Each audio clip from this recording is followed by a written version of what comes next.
Are you in the midst of the trial and can't seem to find joy?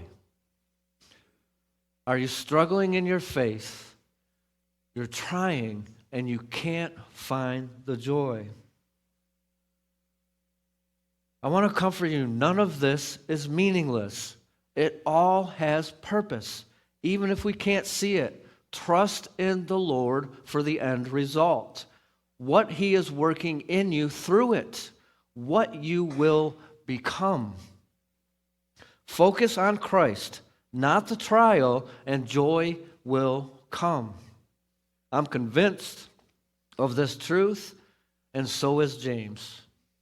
And I hope you all can be as well.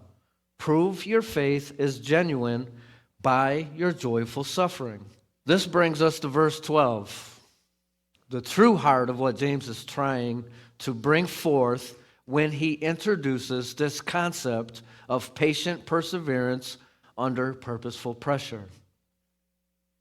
James 1:12 says, "Blessed is the man who remains steadfast under trial. For when he has stood the test, he will receive the crown of life, which God has promised to those who love Him." We can see that in verses 2 through 4, James was speaking of individual trials, how to handle them practically in our day-to-day life as we walk out our faith in the Lord in this temporary world. We can see the building up of stronger through each one as we are being conformed more and more to Christ's image. But he shifts in verse 12 from the temporary to the eternal, where we are conformed perfectly to Christ's image.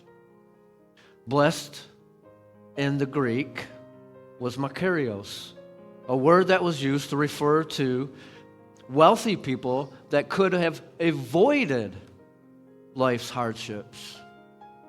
In Matthew 5, 2 through 12, Jesus gives what is called the Beatitudes in an introduction to the Sermon on the Mount.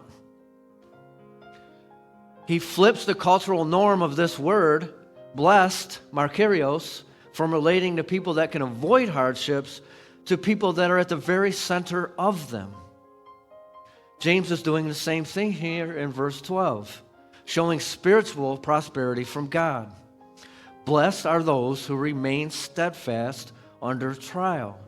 When you stood the test, you will receive the crown of life.